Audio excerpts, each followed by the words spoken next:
بات کریں بھائی، السلام علیکم. جی ہلو. السلام علیکم علامہ صاحب. جی بھائی صاحب السلام ہلو. علیکم. جی علیکم علامہ صاحب، السلام. مجھے آپ سے یہ پوچھنا تھا، جو یہ فلسطین والے مسئلے پہ جو امریکہ کا یہ رول ہے، مطلب اس پہ آپ کی کیا نظریات ہے؟ فلسطین پہ جی جی جی، امریکہ کا رول. فلسطین کے ساتھ کیا ہے؟ سمجھ نہیں آئی جو بات آپ. فلسطین پہ جو مطلب امریکہ کا جو فلسطین پہ جو امریکہ کا رول ہے، اس پہ آپ کی ہوں. کیا نظریات؟ دیکھیں، اس کا میرا نظریہ یہ ہے کہ فلسطین میں جو لوگ رہتے ہیں، ان لوگوں نے خود اپنا ملک پہ، اس کا تاریخ لوگوں کو نہیں معلوم نا. اصل میں یہ ہوا یہ تھا کہ وہاں پہ شروع میں یہودی تو شروع سے رہتے تھے، کچھ، سب نہیں، بہت کم. فلسطین کے علاقے میں، شام کے علاقے میں، جہاں بیت المقدس ہے، جیروسلم ہے، وہاں پہ رہتے تھے. لیکن یہ 19ویں صدی میں، یعنی 1850 کے بعد امریکہ میں تحریک چلی تھی کہ ہم نے یہودیوں کی مدد کرنی ہے.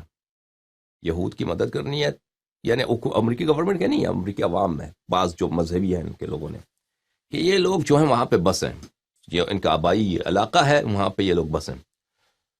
تو ان کا ہیلپ کرنا شروع کیا تھا، اور یہود خود بھی کاروباری لوگ تھے، انہوں نے بھی بسنا شروع کر دیا وہاں پہ فلسطین میں. تو انہوں نے پیسوں کے ذریعے زمینیں خریدنے شروع کر دی فلسطین میں، یہودیوں نے. اور عیسائی بھی اس کے ہیلپ کرتے تھے.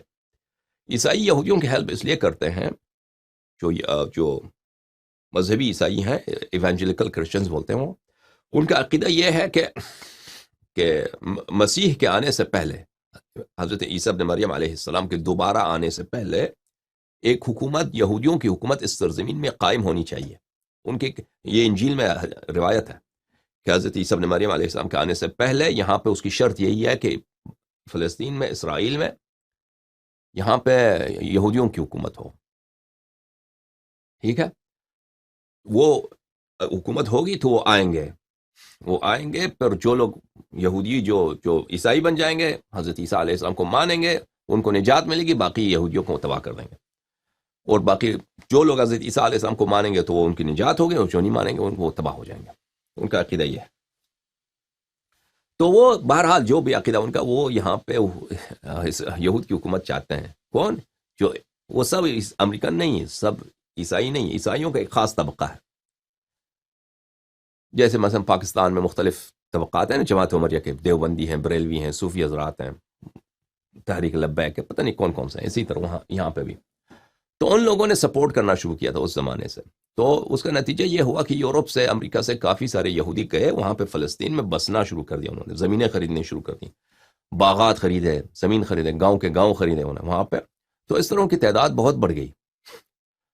اور بعد میں ان کی تعداد جب بڑھ گئی تو انہوں نے بعض فلسطین جو اپنی زمین نہیں بیچتے تھے تو ان کو وہ دھمکی دے کر زبردستی ان سے زمین خریدتے تھے یا زمین پہ قبضہ کرتے تھے.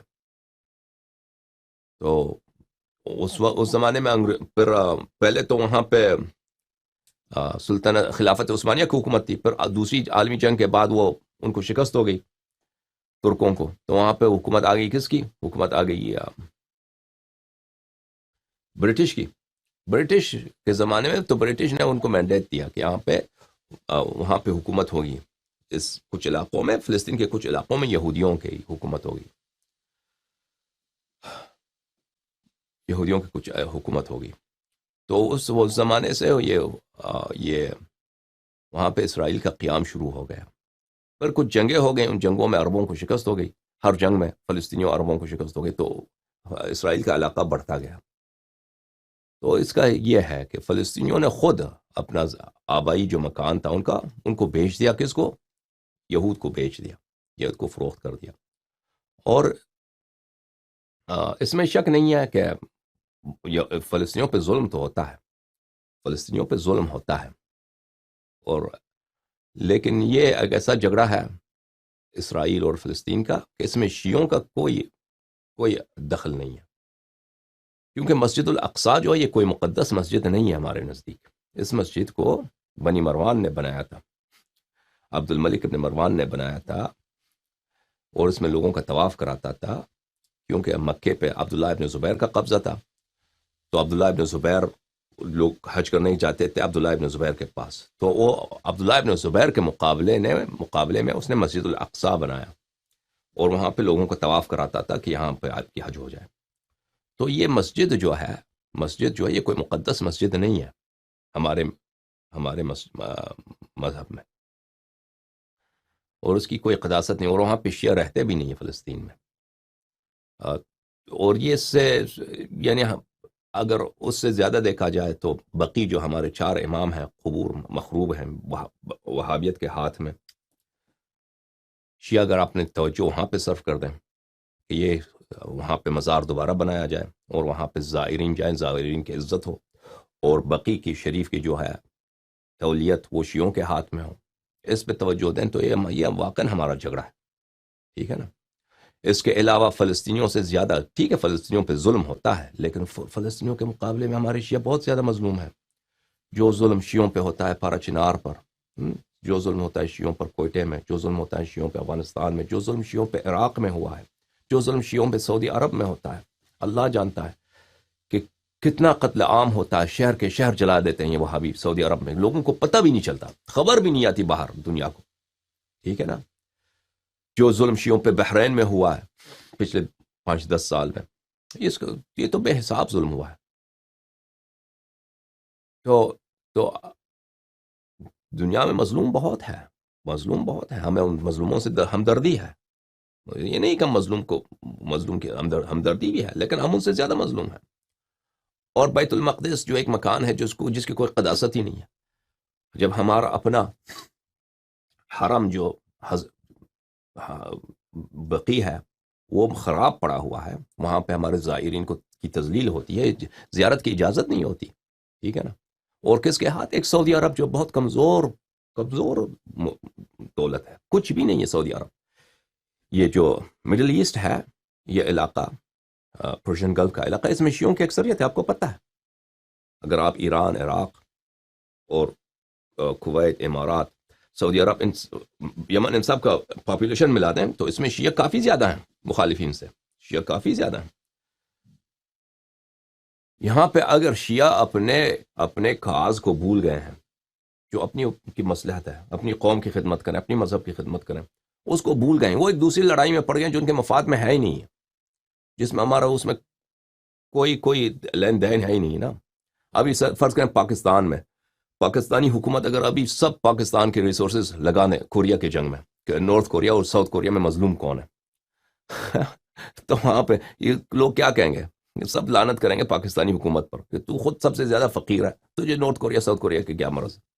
تو ابھی جو ہے شیعہ جو ہے نا، شیعوں کا اس طرح مرض ہے، سب بے وقوفی، حماقت، اور شیعہ لیڈرشپ کی آج کل جو ہے ہمارے شیعہ لیڈرشپ جو ہے نا، یہ مذہب کے سب سے بڑے غدار ہمارے شیعہ لیڈرشپ ہے، ہمارے مراجع اور ایران کی جو لیڈرشپ ہے، مذہب کے سب سے بڑے غدار یہی ہیں کہ انہوں نے اب شیعہ کاز کو بھول گئے ہیں کہ ہم نے شیعہ قوم کی ہیلپ کرنا ہے، شیعہ قوم کی خدمت کرنا ہے، شیعہ مذہب کی خدمت کرنا ہے، شیعہ قوم کو اوپر لانا ہے، شیعوں کے لیے مزید دشمن نہیں بنانا ہے، ٹھیک ہے نا۔ اس کو بھول گئے ہیں، وہ ایک ایسی لڑائی میں پڑ گئے ہیں جس میں اگر وہ اس میں فلسطین کی فتح بھی ہو جائے نا، شیعوں کو کچھ نہیں ملتا اس میں۔ فلسطین آزاد ہو، فتح ہو جائے تو کیا ہوگا؟ شیعوں کا کیا فائدہ اس میں؟ ہمارا کوئی فائدہ ہے؟ کیا فائدہ اس میں؟ مثلا اردن ایک ملک ہے، سمجھے نا، اردن ایک اسلامی ملک ہے، ایک عرب ملک ہے، اس پہ اگر اسرائیل قبضہ کرتا ہے پھر وہ آزاد ہو جاتا ہے، اس میں شیعوں کا کوئی فائدہ ہے؟ اردن کیا ہے؟ کوئی فائدہ ہے؟ اردن چاہے عمری ہو چاہے وہ اسرائیل کے قبضے میں ہو، وہ کوئی فرق ہی نہیں ہے، اردن کوئی فرق ہی نہیں پڑتا، بلکہ وہ کافر کے قبضے میں وہ بہتر ہے، کافر کے قبضے میں ہو۔ یہ عرب حکمران جو ہے نا، اس سے کافر بہت بہتر ہوتے ہیں، بہرحال یہ فلسطین، ہم نہیں کہتے کہ یہ ہمیں فلسطینیوں سے دشمنی نہیں ہے، فلسطینی ہمارے بھائی ہیں، ان سے محبت ہے، ان سے ہمدردی ہے، لیکن یہ جھگڑا ہمارا نہیں ہے۔ دنیا میں جتنے مظلوم ہیں ان سے ہمدردی ہے، افریقہ میں مظلوم ہے کوئی ہمدردی ہے، کئی ہیلپ ہو سکے ہیلپ کریں گے، لیکن یہ نہیں کہ ہم اپنے سب درد بھول جائیں، اپنے مقاصد بھول جائیں، اپنے مقدسات بھول جائیں، اپنے قوم کی مظلومیت بھول جائیں، اپنے قوم کی محرومیت بھول جائیں، وہ سب بھول جائیں، ہم پڑے ہوئے فلسطین کے پیچھے، ٹھیک ہے نا. اب دیکھیں پاکستان میں جو کوئٹہ ہے وہ کتنے بیچارے شیعہ قتل عام ہو رہے ہیں. وہ بے وقوف جلوس نکالتے ہیں کس کے لیے؟ یوم قدس کے لیے. بھائی تم فلسطینیوں سے 1000 مرتبہ تم مظلوم ہو. تم کب فلسطینیوں نے تمہارے لیے یوم قدس میں جلوس نکالا ہے؟ کبھی تمہارے لیے کبھی نکالا ہے کہ پاکستان کی شیعہ 40 سال سے قتل عام ہو رہے ہیں، آج فلسطینی ہم ان کے لیے کوئی جلوس نکالتے ہیں؟ کبھی ہوا ہے؟ ہاں، تم بے وقوف ہو، ان کے لیے جلوس نکالتے ہو. فائدہ کیا ہے؟ کوئی فائدہ نہیں ہے. ٹھیک ہے، اگر افریقہ میں ایک قبیلہ دوسرا قبیلے پہ ظلم کر رہا ہے، ٹھیک ہے، وہ مظلوم قبیلے سے ہمیں ہمدردی ہے، لیکن اگر وہ مظلوم قبیلہ آزاد ہوتا ہے تو ہمارا اس میں کوئی فائدہ نہیں ہے. اسی طرح فلسطین اگر آزاد بھی ہو جاتا ہے، اسرائیل کو شکست بھی دیتے ہیں، یہ اس میں ہمارا کوئی فائدہ نہیں ہے. کوئی فائدہ نہیں، ایک ذرہ برابر بھی فائدہ نہیں اس میں ہمارا. ٹھیک ہے نا، کوئی منفعت نہیں ہے اس میں، منفعت کچھ بھی نہیں ہے. جیسے میں نے کہا نا ابھی اردن، فلسطین تو ایک چھوٹا سا علاقہ ہے، کوئی بڑا بھی نہیں ہے، اس کے کل آبادی 4-5 ملین ہے. وہ آزاد بھی ہو جائے نا، جیسے اردن ایک چھوٹا سا ملک ہے، وہ کوئی اس پہ قبضہ کرے اس کو چھوڑ دے، ہمارا اس سے کیا فرق پڑتا ہے؟ ہمارے قوم جو ہے وہ بالکل ہر لحاظ سے ہر جگہ پر مظلوم ہے. ہم قتل عام ہو رہے ہیں. ہمارا مذہب تکفیر کا ہدف ہے، ہم تعصب کے ہدف میں ہیں. ابھی امریکہ میں 4 شیعوں کا قتل کیا شیعہ ہونے کی وجہ سے، ایک عمری پشتون نے نیو میکسیکو میں. تو دیکھیں اگر اس کے بجائے کہ ہم اتنے ریسورسز ہو حکومت ایران نے ایک بیجا، ایک فالتو، ایک فضول مقصد کے لیے، اس کا فائدہ کس کو پہنچا ہے؟ فائدہ شیعوں کو تو نہیں پہنچا اسرائیل کے ساتھ جھگڑے میں. ایک فائدہ پہنچا ہے روس کو پہنچا ہے، ایک فائدہ چائنا کو پہنچا ہے کہ ان کو مڈل ایسٹ میں امریکہ کے مقابلے میں ایک کتا ملا ہے کہ وہ بونکتا ہے امریکہ کے خلاف. ٹھیک ہے نا، ایک فائدہ اسرائیل کو پہنچا ہے.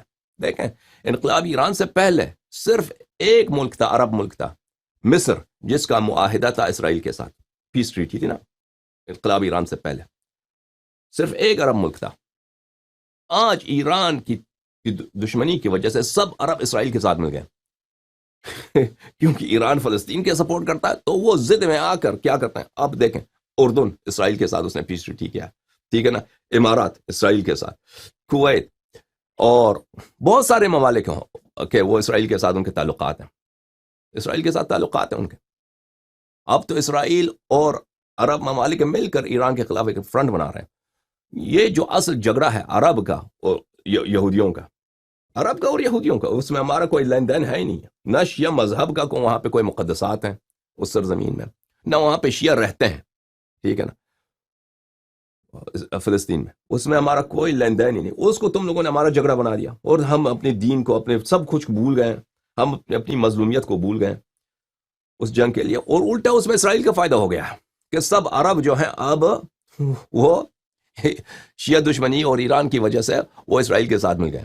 اس میں فائدہ کس کا ہوا؟ فائدہ پہلے تو کس کا ہوا؟ نمبر 1 روس چائنا کا، پھر اسرائیل کا. سب سے زیادہ نقصان کس کا؟ ہمارا. ہمارے ریسورسز اس میں بہت گئے ہیں. ٹھیک ہے نا، ہمارا توجہ اس پہ رہا ہے. اب اپنے مذہب کو بھول گئے، اپنے قوم کی مظلومیت کو بھول گئے، اپنے مقدسات کو بھول گئے. بقی کیا ہے؟ مثلا کوئی آ کے اب خاکم بدہن کوئی اللہ ایسا دن نہ دکھائے، مثلا کربلا معلیٰ کو مسمار کیا جائے، حرم حضرت ابوالفضل علیہ السلام کو مسمار کیا جائے، تو آپ لوگ کیا کریں گے؟ ٹھیک ہے نا، امیر المؤمنین علیہ السلام کے حرم کو مسمار کر دیا، فرض کریں کاظمین کو مسمار، 4 امام مثلا مسمار ہو گئے. ٹھیک ہے نا، وہ کتنا قیامت کا دن ہوگا. ٹھیک ہے نا، وہ تو ہو چکا ہے بھائی. بقی میں 4 امام علیہ السلام ہے، کسی کو پرواہ ہی نہیں ہے، کسی کو پرواہ ہی نہیں ہے. یہ سعودی عرب کی حکومت جو بہت کمزور، کچھ بھی نہیں ہے، کچھ بھی نہیں ہے. شیعہ بہت بڑے پاور، سب سے بڑا پاور مڈل ایسٹ میں شیعوں کی ہے، سب سے بڑا پاور، وہابیت سے زیادہ پاورفل ہے. اگر آپ پاپولیشن دیکھیں عراق کی، ایران کی، کویت کی، امارات کی، بحرین کی، قطر کی، سعودی عرب کی، عمان کی، یمن کی، اس میں شیعہ اکثریت ہے. سمجھ میں آ رہی نا بات آپ کو؟ اگر یہ شیعہ لیڈرشپ بیوقوف نہ ہوتی، احمق نہ ہوتی، اپنے مذہب کے غدار نہ ہوتے، تو اپنے مذہب کی خدمت کے لیے اگر لڑائی کی ضرورت ہی نہیں ہے. لڑائی کی صرف اگر یہ اپنے اہداف پہ توجہ دیتے نا، وہ دشمن خود بخود ڈر جاتا. دشمن خوف کے مارے خود بخود آپ سے اچھے تعلقات کے لیے کہتے ہیں بقی بناتے ہیں، بقی کی تولیت آپ کے حوالے. سمجھ میں آ رہی نا بات آپ کو؟ ہم نہیں کہتے کہ آپ سعودی عرب سے لڑیں، نہیں، لیکن اگر ہم اپنے مذہب کی خدمت کریں، کسی دوسرے سے دشمنی کی ضرورت بھی نہیں ہے، جنگ کی ضرورت بھی نہیں ہے، اور اپنی قوم کی مظلومیت کی آواز اٹھائیں، اپنی مذہب کی مظلومیت کی آواز اٹھائیں، تو بہت ساری باتیں ممکن ہیں.